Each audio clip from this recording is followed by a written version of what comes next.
Hello, welcome back to Tactical Tuesday with Johnny Tiger. The date is March 7, 2023. And yes, that's how fast it can go down if you are not paying attention, if you don't know what's around you. Okay? Um, just for the sake of those of you that are blind and watching this, what happened in the beginning there was me walking casually up to the training dummy, and once I'm in striking distance, I pat him on the chest or on the shoulder, draw my knife, cut him across the belly, and then turn around. Okay, so the whole the whole duration for drawing, cutting, turning away is less than 2 seconds. Okay, that's how quick a knife attack can go down. I don't want to get everybody paranoid. Don't start freaking out whenever someone approaches you on the street. But, but, this could happen. Okay, if you're in a dangerous area, you do not want to let someone get to this touching distance because, like I said, like I've demonstrated, it can happen very quickly. It doesn't matter what kind of martial art you know. One cut, one stab into the belly, that's going to be it. Knife, very dangerous, very scary stuff. So I know in class, when we train this, everyone's having fun using training knife like Bruce got here, and we just have a good old fun day, stabbing each other with this, hitting each other with this, right? And that's good. When you're training, you should have fun. But never forget that if that thing were real, the whole mentality can be very different. So today, um, I want to talk about something that is very basic but very, very vitally important in defending against knife. Now, let me quickly say this again. I subscribe to the school of belief that most knife defenses are hokey at best and dangerous at worst. Because honestly, most knife defenses they work if you are under a perfect condition, if you are in a perfect mindset, if your opponent is somewhat cooperating. And most of the time, when you drill these techniques, your opponent will be cooperating in class because it's not fair if they don't. If they don't cooperate, then Bruce is armed with a plastic knife, right?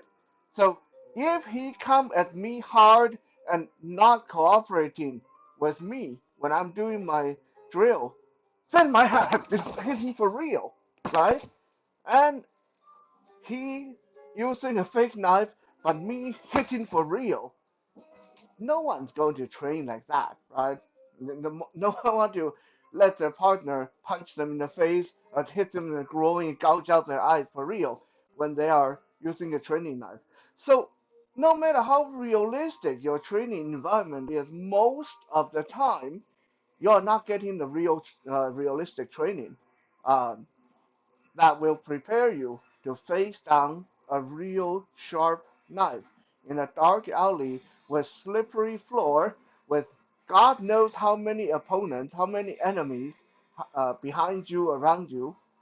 There are so many things that are not accounted for.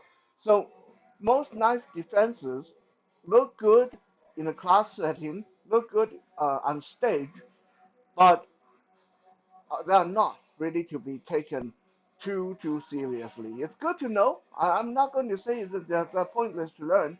It's good to know them, but please do not go out there thinking If someone come rushing at you with a knife, you know your Krav Maga and you're going to meet him head on because you're going to do your cool X block and do your cool disarm and all that stuff. Okay, please don't do that. Right? These knife disarms that we teach a lot of time should only be used if there's no alternative. If there's no alternative, if you can, always run away. If there's a knife involved, always run away. If you if your whole attention is on running away, it's very hard for the person to kill you. But if part of your mindset is, I think I can take this guy, I think I know how to disarm him, then there's a big chance you're going to get yourself killed. Okay? Because someone as big as Bruce or bigger, right, and might be on drug or drunk or whatever, may be able to take a lot of punishment. Elbow to the chest, elbow to the face, punch to the throat, you never know.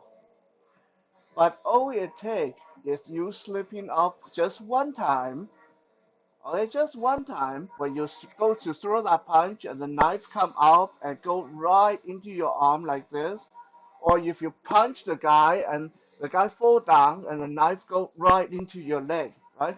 All it takes is that one. It's not a fair trade, okay? So, with all that preamble, let's talk about let's say you can't run away. The guy is coming with a knife, and it's a low line, either cutting in, stabbing from the side, or stabbing in straight in. One of the most fundamental things we need to remember, and a lot of people don't in a class environment. I have uh, talked to my own students about this again and again and again. And a lot of time, it's not until you introduce some pain into the drill that they finally realize why you're giving them such a hard time about this. The one vital thing to do in knife defense against any low line attack is never forget about your lower body. And never forget where your lower body is. Why do I say that? No, that sounds funny, right? Yeah, well, let me show you guys. So, I am the knife attacker. I come in swinging in from the side, and Bruce does his cool Krav Maga arm blocking. So he sweep his arm down, boom, meet my arm to arm, okay? But if I don't stop short, okay? If Bruce hit my arm and I still have some forward momentum, this knife goes right into the hip or his groin, right? Again, I come in, I stab, and he block, but my forward momentum keep me going, okay? That knife will go into his leg, his groin, his lower body. Let's say I come in with a straight stab, low line, straight stab toward the belly button, and Bruce does his cool X block, where he can't really do X block because I need to move his arm for him. But let's assume he does his X block, right? He does his X block. But my forward momentum is so great that I continue to come forward. This is going to go right into his groin, right? This is what a lot of people neglect to mention and neglect to do, is to pay attention to their lower body when they're defending against the knife. A lot of people, when they're doing knife uh, defenses in class, they will do this really grounded, really martial artsy, going to the fight stance, very stable. Push, push, like this. You're going to get killed, okay? You're going to get killed when you do that. Because if that's a real knife and you do, you puff yourself, you ground yourself, You have no room to go back. If the person doesn't stop, if you fail to stop the person, you are going to get stabbed right in the leg. Okay? Stab in the groin, femoral artery, kneecap. All you take is one and you're done. Okay?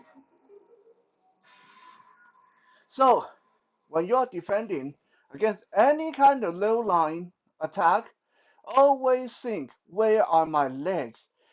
Your leg, your groin need to be as far away from the knife as possible.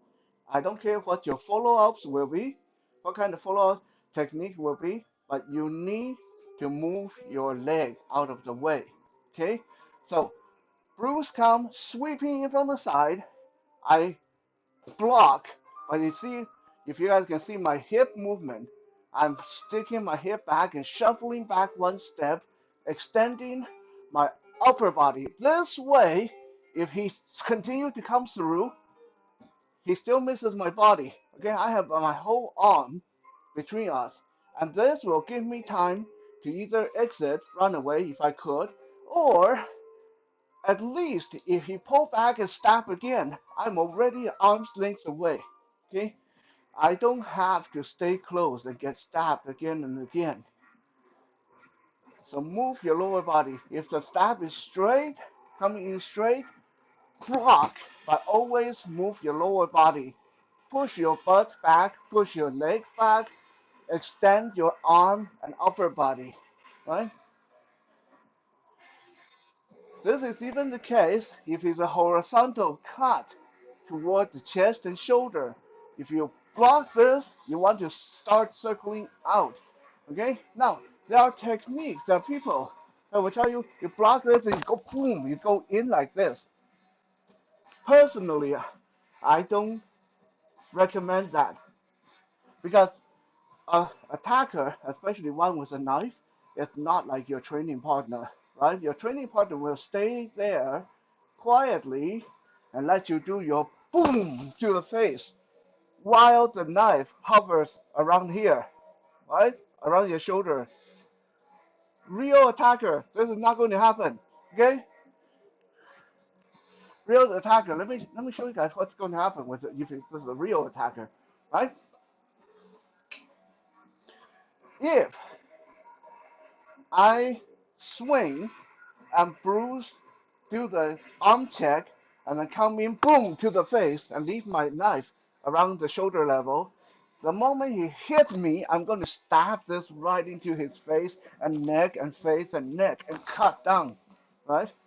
Unless he's so good that he actually knocks me out with that one hit to the face. Otherwise, he is going to die.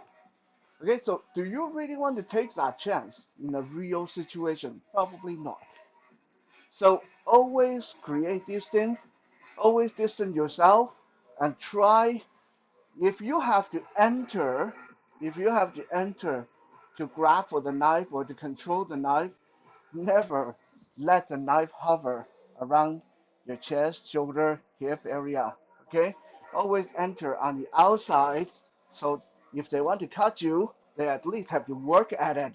Okay? They have to either switch hand or they have to come this way, which is awkward for most people. Now, if I enter this way, I can actually jam the knife right back into their face, right? But if I'm here in the way, trying to hit them in the face, I can't really do much with that. This knife is still a threat to me, right? There's so much intricacy in a lot of this proper handling and defenses against knife attacks. Like I said, most of them really are very dangerous. But at least if you learn to keep your distance and always keep your lower body away from the attacker, then you will avoid that being stabbed in the leg or kneecap or groin situation when you least expect it. Thank you for checking out today's Tactical Tuesday. We'll be back again tomorrow for some Wisdom Wednesday. For now, have a good night.